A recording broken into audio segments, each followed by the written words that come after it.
복음은이라는 제목으로 하나님의 말씀 나누도록 하겠습니다. 복음은 여러분들은 모르시겠지만 제가 설교 제목을 정하느라고 참 애를 씁니다.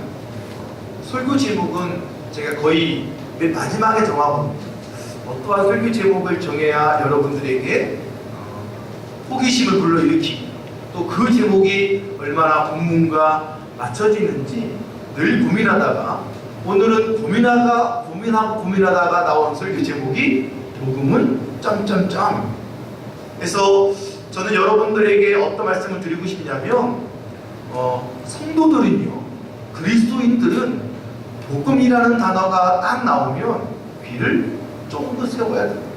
정말 여러분, 복음만큼 중요한 것이 없기 때문에 우리가 복음이라는 제목, 복음이라는 내용이 증거되어질 때 저는 여러분들이 귀를 쫑긋 세워서 그 복음으로 말미암는 축복들을 여러분들이 가지셔야 돼요. 내가 받아 누려야겠다는 그런 욕심이 있기를 소망합니다. 제가 지난주 설교의 시작을 관계라는 단어로 시작을 했고, 기억나시겠지만 제가 또 설교의 끝을 관계로 내었습니다. 기억나시죠? 하나님과 올바른 관계를 가진 사람은 사도 바울과 같이 하나님, 내가 죄인입니다 라고 하는 고백이 나올 수 있다고 했습니다. 즉 하나님과 여러분들이 1대1 신앙을 갖게 되면, 즉 하나님과 여러분들이 깊은 만남을 갖게 되면 그 가운데 하나님, 나 같은 죄인 없습니다. 내가 정말 죄인 중에 우두머리입니다 라고 하는 고백을 하게 됩니다. 그런데 여러분, 신앙생활은 하나님과의 관계에서만 끝나는 것이 아니라고 이야기했죠. 간혹 가다가 착각하는 분들이 신앙생활을 하나님과의 관계로만 끝내는 분들이 있어요. 솔직히 이런 분들이 문제예요. 그래서 다른 사람을 대할 때 함부로 대하거나 무시하는 경향들이 있는데, 여러분 그것은 잘못됐습니다. 하나님하고만 신앙생활을 잘하는 분들은 점수를 매기면 50점 탈락이 나는 것이죠. 왜냐하면 여러분, 신앙은 생활이에요. 신앙은 살아가는 것이기 때문입니다. 그래서 우리가 신앙생활 한다 그러잖아요. 나 신앙한다 그러지 않고 저 신앙생활해요. 무슨 말이죠? 저 교회에 다녀요. 그 말은 생활을 하는 것입니다. 그래서 하나님과의 관계를 잘 맺어서 내가 죄인 중에 우두머리입니다 라고 고백하는 사람들은 이제 세상에 나아가서 세상에 있는 사람들과 관계를 해야 돼요. 그런데 아까 말씀한 것처럼 하나님의 은혜를 깊이 받은 사람들은 세상에 있는 우리 가족, 직장 동료, 다른 사람들을 대할 때 그들과의 관계 가운데 어떠한 고백이 있냐면, 우리가 지난주에 나눈 사도 바울과 같은 고백이 나옵니다. 뭐라고요? 내가 당신께 빚졌습니다. 내가 당신께 드릴 것이 있어요 라고 하면서 개미가 먹이를 나누어 먹듯이 우리가 가지고 있는 복음을 중심으로 한 무언가를 나누며 사는 것이 여러분 진짜 성도의 삶이라고 말할 수 있습니다. 여러분, 이게 정말 중요하니까 제가 다시 한번 정리를 드리면, 하나님과의 관계에서 나는 죄인 중에 괴수입니다 라는 고백이 나와야 되죠. 그런 고백이 나오면 내가 죄수니까 하나님께 도움을 구할 수밖에 없습니다. 그리고 이제 사람들과의 관계에서 나는 당신에게 빚진 자입니다 라는 고백을 하게 되죠. 그러한 고백과 더불어 우리는 복음을 중심으로 다른 사람들을 돕는, 다른 사람들을 섬기는 삶을 살아야 됩니다. 그래서 여러분, 성도라면, 구별된 성도라면, 하나님의 자녀라면 이 두 부분, 하나님과 나와의 관계, 그리고 나와 다른 사람들과의 관계를 여러분들이 점검해 보셔야 돼요. 내가 정말 하나님을 묵상하면 내가 죄인 중에 괴수라고 고백하고 있나? 또한 내가 여기 잘 된다라면 나는 지금 다른 이웃들과 관계가 좋은가? 내가 다른 사람들을 섬기고 살아가고 있나? 여러분, 이 두 관계가 정상적이면 우리는 다른 세상 사람들로부터 칭찬을 듣게 됩니다. 근데 여러분, 지금 한국에 복음이 들어온 지가 얼마 됐을까요? 130년이 넘었습니다. 어느 정도 제가 볼 때는 시간이 꽤 되었죠. 그래서 그 시간에 맞는 한국교회 성도들의 신앙의 성숙함이 있어야 됩니다. 즉, 이 땅을 살아가는 성도들이 세상에서 만나는 사람들과의 관계에 성숙함이 있어야 됩니다. 말한 것처럼 나는 당신에게 빚진 자입니다. 내가 당신에게 드릴 것이 있어요. 복음을 드리고 섬김을 드리고 나눔을 드려야 되는데 여러분, 이것이 쉽지 않아요. 제가 오늘날 보면 한국교회에 그렇게 건강한 성도들을 찾아보기가 쉽지 않습니다. 여러분, 그 이유가 뭔지 아십니까? 첫 번째는요, 오늘날 한국교회 많은 성도들이 하나님과의 관계에서 하나님, 제가 정말 죄인 중에 괴수입니다 라고 말하는 사람이 많을까요? 적을까요? 제가 참고로 우리 올로 목사님 말씀해서 죄송한데, 제가 한 달 전에 우리 이병재 목사님 만나서 제가 식사를 한번 했었는데요. 근데 이병재 목사님이 저한테 이 얘기 하시더라고요. 오 목사, 내가 요즘 TV를 보고 설교를 들을 때마다 TV에 기독교 방송이 있죠. 정말 가슴에 와닿는데, 내가 정말 죄인 중에 괴수구나. 내가 정말 죄인 중에 우두머리였구나. 그러면서 그 말씀 하시는데 제 앞에 이병재 목사님 눈에 눈물이 보이더라고요. 그리고 그날 우리가 뭘 먹었냐면 추어탕을 먹었거든요. 추어탕 먹고 저는 차 타고 교회로 돌아오고 이병재 목사님은 본인이 만든 전도지를 가지고 전도하러 가셨어요. 매일매일 1시간씩 하신다는. 저는 솔직히 제가 젊은 목사인데 도전받았어요. 우리가 저렇게 살아야 되는, 첫 번째, 하나님 앞에서 나는 죄인이야, 괴수야. 그 다음 우리가 사람들과의 관계에서는 무엇보다 복음을 중심으로 한, 내가 복음을 나눠줘야 되는데, 내가 복음을 줘서 그 사람을 살려야 되는데, 그런 마음이 우리 안에 있어야 한다는 것이죠. 근데 여러분, 이것이 왜 우리가 약하냐면, 잘 들어보세요. 여러분들이 예수님 만나 뭐 받았습니까? 구원받았잖아요. 이게 문제예요. 많은 성도들이 구원받은 은혜에 초점을 둡니다. 물론 이것도 여러분 틀린 것은 아니지만, 그럼 왜 우리가 구원받았죠? 내가 죄인이었기 때문에 구원받은 거예요. 그래서 우리는 내가 죄인인 것과 축복받아 구원받은 것을 동일하게 초점을 두어야 되는데, 오늘날 많은 사람들이 내가 죄인 된 것은 살짝 까먹고 구원받은 거, 하나님이 나를 구원해 주셨어, 나 은혜 받았어, 나 진짜 하나님이 나를 살려주셨네. 여러분, 이것도 맞지만 그러면 왜 우리가 구원받을 수밖에 없었는지, 나의 원래의 문제는 무엇인지에 대한 이 죄인에 대한 초점이 사라지다 보니까 우리가 그냥 죄인을 까먹고, 그것 때문에 우리가 세상에 나아가 복음을 전해야 되는데, 우리는 그것마저도 왜? 난 구원 받았으니까, 난 구원 받았으니까 나한테 있어 라고 끝내는 현상들이 우리 안에 있기 때문입니다. 여러분, 그래서 오늘날 한국교회가 세상으로부터 욕을 먹잖아요. 기독교라고 자기들만 한다. 자기네 교회만 몸집을 크게 하고, 물론 여러분, 한국교회가 세상을 향해 솟구치는 것이요, 천주교, 불교보다 월등히 많습니다. 근데 세상은 그걸 잘 몰라요. 근데 그러다 보니까 그들이 피부로 느껴지지 않으면, 야, 한국교회는 너무 무성의한 거 아니야? 라고 하면서 우리에게 손가락질을 하는데, 여러분, 그거를 떠나서 저는 여러분들의 마음속에 우리가 사도 바울과 같은 그런 빚진 자의 마음으로, 내가 더욱더 세상을 섬겨야겠구나 라고 하는 마음이 있어야 하는 것입니다. 여러분, 우리가 그렇지 않으면 우리는 사도 바울과는 반대로, 지금 사도 바울이 말하고 있는 것처럼 우리는 복음을 증거하지 않는, 다르게 말하면 왠지 우리가 복음을 부끄러워하고 살아가고 있는 모습이 우리 안에 있다는 것이죠.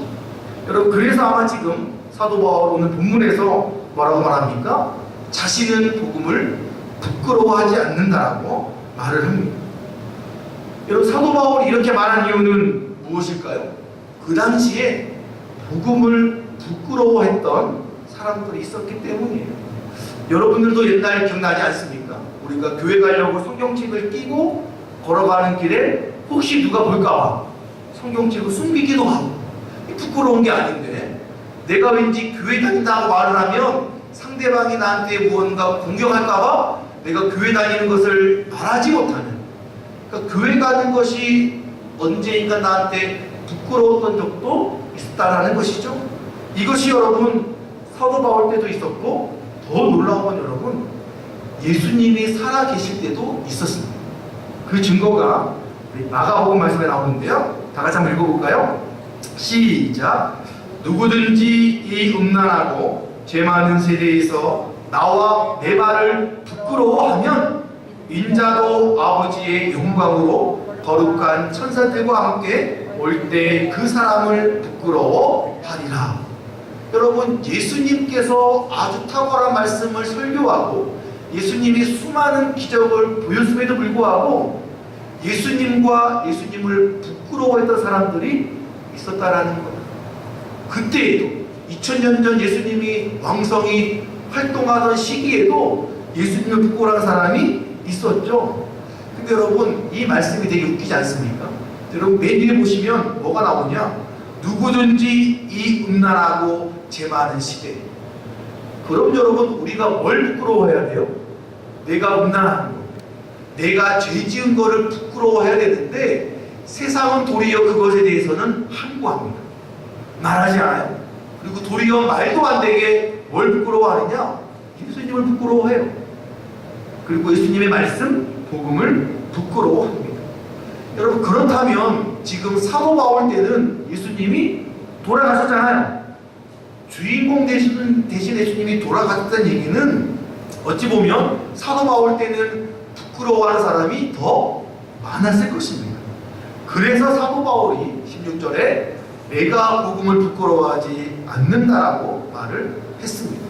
그러니까 이 말의 의미도 무슨 말이냐면, 사도 바울이 쓰고 있는 로마 교회에 보내는 편지, 이 편지의 이 내용을 쓴 것은 로마 교회 성도들 중에서도 예수님을 부끄러워하고 복음을 부끄러워하는 성도들이 있었다는 것이죠. 우리가 물론 지난번에 살펴본 것처럼 여러분, 로마 교회 성도들이 믿음이 좋아서 다른 지역에 좋은 분이 되었다라고 성경은 말합니다. 그런데 문제는 모든 사람이 다 좋은 건 아니에요. 여러분, 그렇겠죠? 교회에도 믿음이 좋은 사람이 있고 아직 믿음이 잘 안 하는 사람이 있고 초신자가 있잖아요. 그렇기 때문에 아마 로마 교회도 예수님을 좋아하는 사람이 있었지만 예수님과 복음을 부끄러워하는 사람이 있었습니다. 우리가 아는 것처럼 여러분, 이 로마는 당시에 어떻습니까?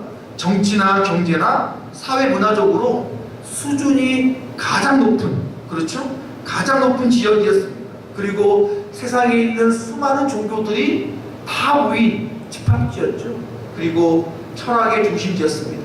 또한 그 당시 로마 네로 황제의 스승이라고 하는 철학자 세네카도 그 당시에 활동했습니다.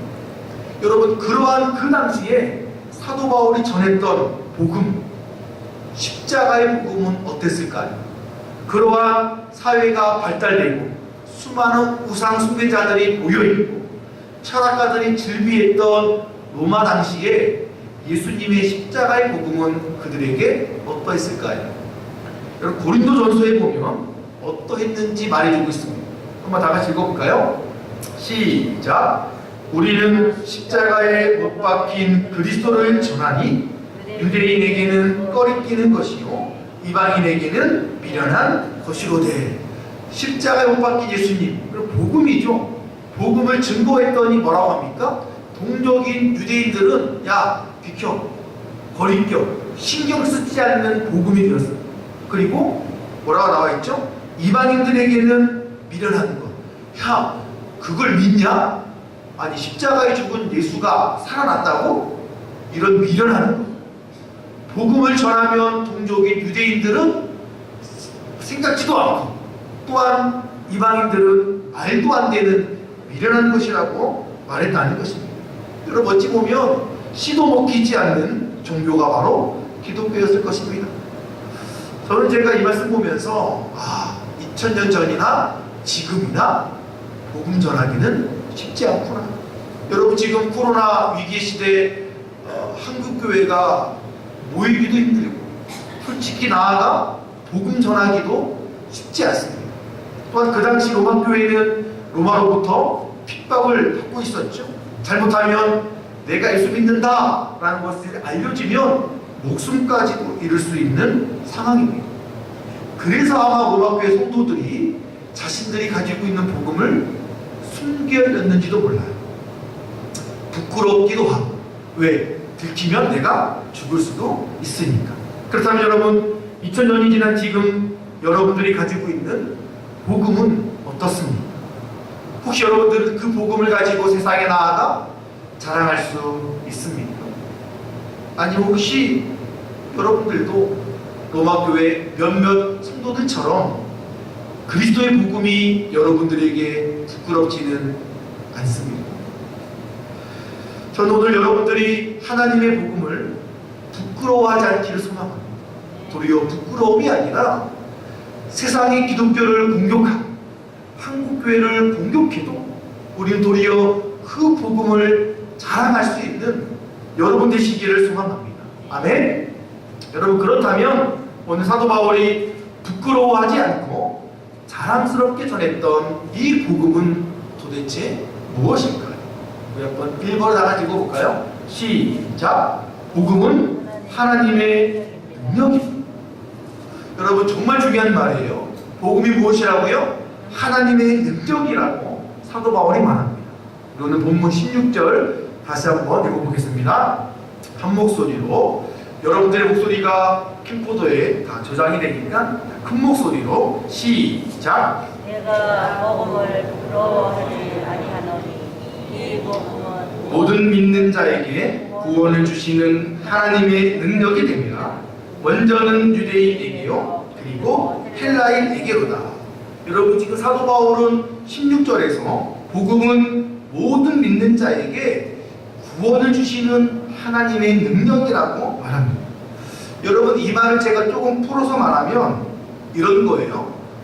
복음을 통해서 하나님의 능력이 드러나는데 그 능력이 무엇이냐? 바로 믿는 자들에게 주는 구원이에요. 자, 이해되시죠? 복음을 통해서 하나님의 능력이 드러나는데 그 능력이 무엇이냐면 믿는 자들에게 주는 구원. 그러니까 하나님의 능력은 죽은 사람들을 구원하는 거예요. 그 능력이 어디에 들어가 있느냐? 복음에 들어있어요. 여러분 그래서 이것이 참으로 중요한데 구원이 무엇입니까? 여러분 구원은 건져내는 거예요. 그렇죠? 나 구원받았네. 도움받은 것이죠. 우리가 사단으로부터 죄로부터 건져내는 것이 바로 하나님의 구원입니다. 또는 죽음으로부터 생명으로 옮겨지는 것도 구원이에요. 근데 여러분 이 구원의 능력은 하나님밖에 없어요. 그러니까 하나님만이 가능한 것이 바로 이 구원, 복음의 능력이라는 것입니다. 여러분 이것이 왜 능력인 줄 아십니까? 여러분들이 로마서를 보면 알 수가 있는데 이런 성경에 보시면 우리가 다 아는 말씀이죠. 모든 사람이 뭐를 범했다? 죄를 범했어요.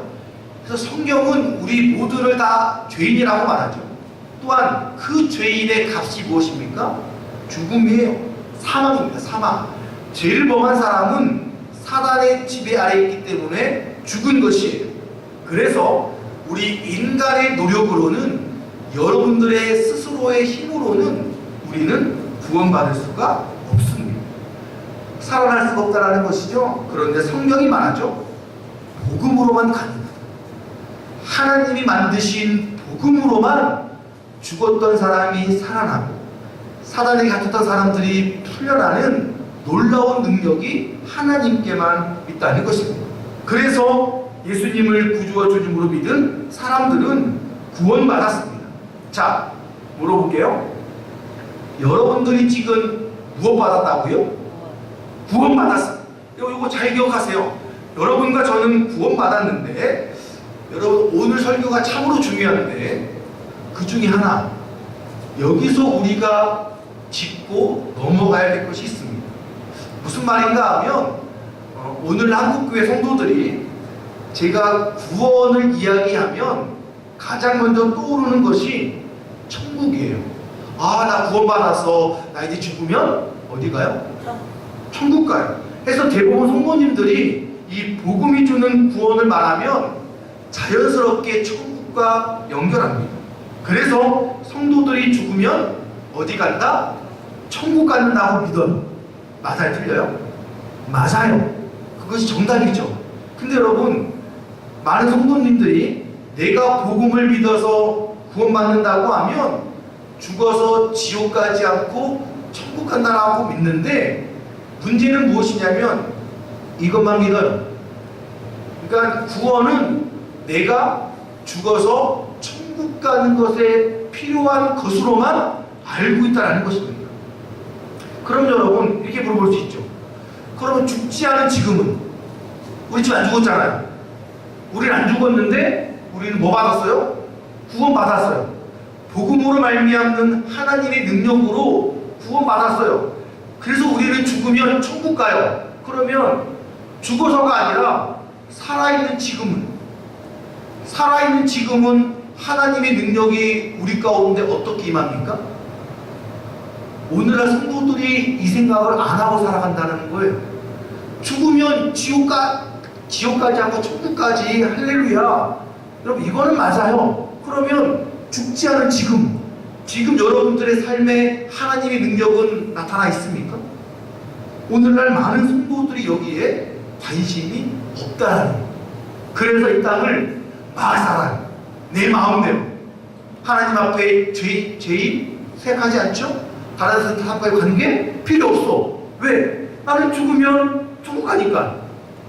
그러니까 이 땅에서 성도라고 하는 껍데기를 가지고 있지만 안에는 아직까지도 해결되지 않는 죄의 문제가 우리 안에 있다는 것이죠. 그래서 여러분, 이것 때문에 이것에 관한 이야기를 앞에 보시면 이 외국인인데요, 이 스코틀랜드가 우리 아주 유명한 철학자입니다. 신학자이기도 한데 톰 라이트가 여러분 구원에 대해서 이렇게 말합니다. 여러분, 구원에는요 세 시대가 있어요. 여러분 시제 알죠? 과거, 현재, 미래가 있습니다. 그래서 이런 말을 합니다. 자, 구원은 성도들에게 있어. 성도들은 그 구원 받았고, 과거죠. 구원 받고 있으며, 현재죠. 구원 받을 것이다. 여러분, 저는 제가 이 글을 읽는데 은혜 받았어요. 아, 구원이 우리에게 새 시제로 임합니다. 우리 이 자리에 최근에 가장 침례받은 사람이 우리 데이니까, 데이로 예를 들면 데이에게 구원은 세 가지로 임합니다.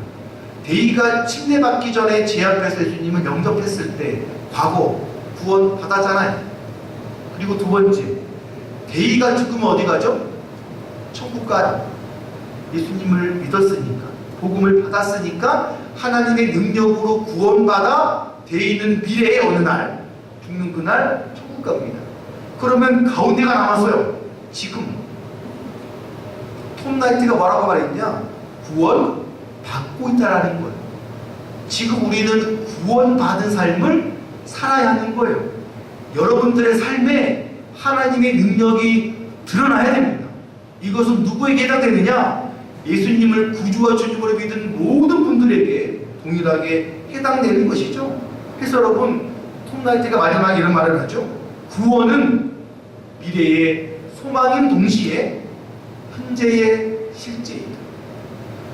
구원은 여러분들에게 미래의 천국이라는 소망을 줍니다. 더불어서 더 중요한 것, 과거에 우리는 예수님을 주인으로 고백하면서 구원받았기 때문에 우리는 그 능력이 오늘 현재에도 여러분들에게 임해야 되는 것이죠. 우리는 이전까지 너무나 미래지향적이었어요. 구원받으면 천국까지 이 땅에서 대충 살자. 여러분 그럴 수 없습니다. 진짜 여러분 구원받은 사람은 여러분 이 교리 알죠? 칭의. 여러분 이게 바로 과거예요. 예수님을 고백함으로 구원받은 것. 그 다음 무엇입니까? 성화입니다. 성화. 여러분들이 구원받아 살아가는 삶이 성화예요. 그러니까 여러분들은 지금 성화의 삶을 살아가셔야 돼요. 구원받았으니까 끝이 아니라 구원받았네. 내가 더욱더 열심히 살아가야겠다. 내가 성경을 알고 믿음을 통해서 내가 정말 구원받은 자들로서 세상과 어떻게 다른 삶을 살아갈 것인지 내가 보여줘야겠다. 여러분 이렇게 살 때 여러분들이 구원받고 있는 실제의 삶 가운데 하나님의 능력이 드러나게 되는 것입니다. 여러분 그래서 하나님의 능력이 이 복음, 여러분 이 구원은 오늘을 살아가는 여러분들에게 힘이 되는 능력이 되는 것입니다. 여러분 코로나가 우리를 힘들게 하죠. 수많은 세상의 어려움들 나를 힘들게 합니다. 때로는 관계에서, 때로는 물질 때문에, 때로는 건강 때문에. 제가 어제 한 통 전화 받은 것도 제가 아는 집사님의 친구가 안산에 있는 어떤 교회 안수 집사님이신데 아내가 갑자기 얼마나 젊어요. 40대인데 아내가 유양말기 판정을 받았습니다. 근데 안수 집사님이신데 아내가 얼마 뒤에 죽을 것이라는 두려움 때문에 본인이 너무 힘들어하는 거예요. 어찌할 바를 모르는 거예요. 여러분 충분히 공감이 되죠. 아마 저 같아도 그럴 거예요. 저 같아도. 왜? 수술 방법이 없잖아요. 그러나 여러분 그때 우리 안에 필요한 것이 무엇입니까? 현재 구원받고 살아가는 성화 가운데 지금의 내 삶 가운데 오는 하나님의 능력이 우리 안에 있는 것이 진짜 구원받은 사람들의 삶이라는 것입니다.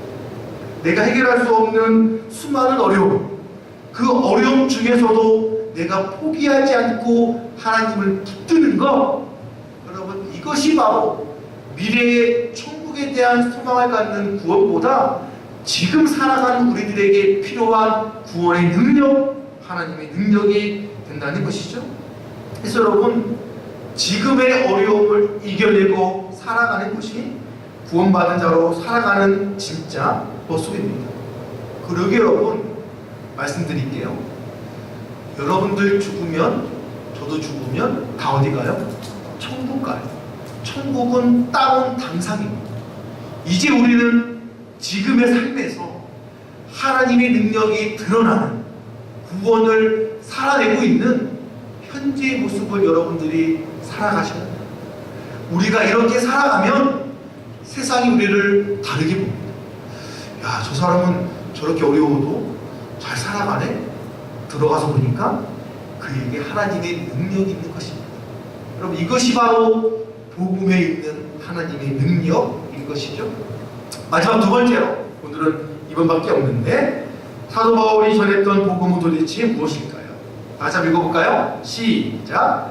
복음에는 하나님의 의가 나타납니다. 여러분 17절 다시 한번 읽어볼까요? 시작!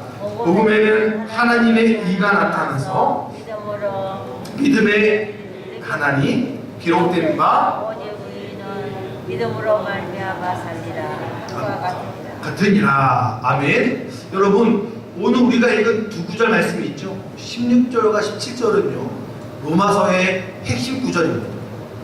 로마서에서 가장 중요한 말씀을 뽑으라고 하면 이 두 구절이에요. 16절, 17절. 여러분 특별히 이 17절이 얼마나 유명한 말씀이냐면 우리가 아는 종교개혁자 루터가 있죠. 루터가 17절 묵상하다가 깨닫고 나서 종교개혁을 시작했습니다. 그러니까 루터라는 사람을 움직이게 만든 말씀이 바로 오늘 17절이죠. 그래서 여러분 지금 본문에서 말하는 하나님의 의라는 단어가 있어요. 여러분 이것은 하나님 자신의 의가 아닙니다. 여러분 우리가 무언가를 인간이 해서 야 이거 내가 한 거야 자랑하게 되고 이 자랑이 나의 의로 표현되잖아요. 그런 것처럼 지금 이 말씀에 나와 있는 하나님의 의라는 것은 하나님이 무언가 한 하나님의 의를 설명하는 것은 아닙니다. 그럼 무엇이냐 여러분 잘 들으세요. 여기서 말하는 이 하나님의 의는 하나님과 인간이 바른 관계를 맺는 길을 말합니다. 그러니까 조금 더 쉽게 말하면 하나님께서 여러분들을 구원해 준 누굴 보냈죠? 예수님을 보내서 십자가에 달려 죽게 하시고 그 십자가에 달려 죽으신 예수님을 우리가 믿으면 우리가 뭘 받게 되죠? 구원받습니다. 이것이 여러분 구원의 길이잖아요. 이것을 하나님의 의라고 말해주는 거예요. 그러니까 하나님은 하나님의 의를 통해서 인간된 우리들이 어떻게 구원받게 되는지를 알려주셨다는 말씀이 바로 17절의 말씀입니다. 그러니까 다시 한번 정리를 하면 하나님께서 예수님을 제물로 보내어 주셨고 우리는 그 예수님을 믿고 그때 우리가 어떻게 돼요? 그 믿음으로 말미암아 의롭다함을 받게 되잖아요. 이렇게 우리가 의롭다함을 받게 되는 과정을 하나님의 의라고 말씀하고 있습니다. 그래서 다시 한번 이 말씀을 보면 복음에는 하나님의 의가 나타났다. 복음에는 인간들이 구원받는 방법이 나타났다는 것입니다. 그 의미가 바로 오늘 본문 말씀인데 여러분 우리가 잘 아는 것처럼 유대인들은요 율법에 얽매였고 카톨릭 신자들은 성례전, 교회 의식이죠. 의식에 목숨을 걸었습니다. 근데 여러분 이것은 아무런 쓸모가 없다라고 이 사도 바울이 말하죠. 한번 말씀 읽어볼까요? 로마서 3장 20절 말씀인데 시작. 그러므로 율법의 행위로 그의 앞에 의롭다 하심을 얻을 육체가 없나니 율법으로는 죄를 깨달음이니라. 그래서 여러분 다시 한번 말씀을 드리면 이 복음에 하나님의 의가 나타난다는 것은 예수님의 십자가 사역, 그러니까 죄인된 우리를 위해서 예수님이 죽으심으로 우리를 구원하겠다라고 하는 하나님의 방법이 복음에 나타난다는 것입니다. 여러분 그래서 이 말씀을 읽고 이 아까 말한 종교개혁자 루터가 뭘 만든 거예요? 이신득의, 이신칭의의 교리를 확립하게 되는 것입니다. 그리고 마지막에 뭐가 나옵니까? 사도 바울은 믿음으로 믿음에 이르게 한다. 여러분 이게 참으로 어렵기도 한 내용이어서 제가 지금 설교 시간이 좀 길어지고 있는데 그만큼 여러분 중요하니까 여러분 믿음으로 믿음에 이르게 한다는 것은 앞에 있는 믿음과 뒤에 있는 믿음이 달라요. 여러분 앞에 있는 믿음은 여러분들을 구원하게 한 여러분들이 예수님을 믿음으로 말미암아 구원받을 때 그 믿음이에요. 그러니까 그 믿음을 가진 사람들은 어떻게 살아가야 돼요? 성숙한 성도로서의 믿음을 살아가는 것, 그 뒤에 믿음이 성숙한 성도의 믿음을 말합니다. 그러니까 여러분들이 믿음으로 말미암아 구원받은 다음에 우리는 그 믿음을 가지고 성숙한 성도의 믿음을 살아가는 것, 그것이 바로 믿음으로 말미암아 산다. 근데 여러분 이것은 누가 한 말입니까? 우리가 아는 것처럼 구약에 나오는 여러분 하박국 선지자가 한 말인데요. 한번 읽어볼까요? 시작. 보라 그의 마음은 교만하여 그 속에서 정직하지 못하나 의인은 믿음으로 말미암아 살리라. 여러분 이 해석이 조금 다를 수가 있는데 우리가 믿음으로 말미암아 산다, 의인은 믿음으로 말미암아 산다, 이 해석보다 여러분 더욱더 정확한 해석은 믿음으로 말미암아 의인은 산다라는 거예요. 그러니까 원래 의인이 뒤로 가야 되는데 앞에 나와 있는 상황입니다. 그러니까 사도 바울이 하박국 선지자가 말한 이 말씀을 가지고 다시 한번 우리들에게 이야기해주고 있는 것이죠. 그래서 여러분 우리에게 진짜 필요한 것은 믿음이에요. 믿음. 왜?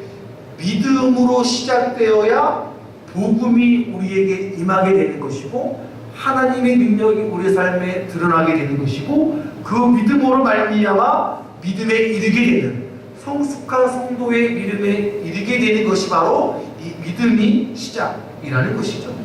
그때 우리가 비로소 하나님께서 인정하시는 의인이 됩니다. 여러분 그래서 의인이 있어서 믿는 것이 아니라 우리가 믿음으로 말미암아야 의인이 되는 거예요. 그것도 내가 내는 것이 아니라 하나님이 의인이라고 칭해주는 것입니다. 그래서 여러분, 복음은 모두 믿는 자에게 구원을 주시는 하나님의 능력이 있습니다. 아멘. 또 여러분, 복음에는 우리를 구원의 길로 인도하는 하나님의 의가 나타나 있습니다. 여러분, 이것은 우리에게 기쁨의 메시지입니다. 여러분들은 이 기쁨의 메시지를 우리는 배워가고 알아가야 되죠. 알아갈수록 이 복음의 깊이가, 기쁨이 얼마나 큰지 우리는 발견됩니다. 그 발견이 되어질 때 여러분, 복음은 부끄러운 게 아니에요. 왜냐? 그 복음만이 죽어가는 다른 사람들을 살리기 때문입니다. 그리고 그 복음에 하나님의 의, 어떻게 인간이 구원받는지가 설명되어 있어요. 그러니까 복음이 없으면 어떻게 죄인들이 하나님께로 갈지 아무도 방법을 알 수가 없는 것이죠. 여러분, 그렇다면 과연 복음이 우리에게 부끄러움이 되겠습니까? 그럴 수 없습니다. 도리어 복음은 자랑이 되어서 죽어가는 사람들에게 선포했을 때 죽은 사람들이 살아나는, 죽어가는 사람들이 생명으로 나올 수 있는 것이 바로 복음이라는 것이죠. 여러분, 이제 음력으로 2020년이 이번 주에 끝이 납니다. 저는 2021년, 신년, 우리가 이제 신정으로 보면, 양력으로 보면 다시 새해인데, 여러분들이 남아있는 11개월, 그리고 1년 동안 여러분들이 이 복음을 부끄러워하지 말고 우리가 당당히 전함으로 인해서 죽어가는 수많은 사람들에게 여러분들이 희망의 메신저, 희망의 복음 전가자가 되시기를 주님의 이름으로 축복합니다. 아멘. 기도하겠습니다.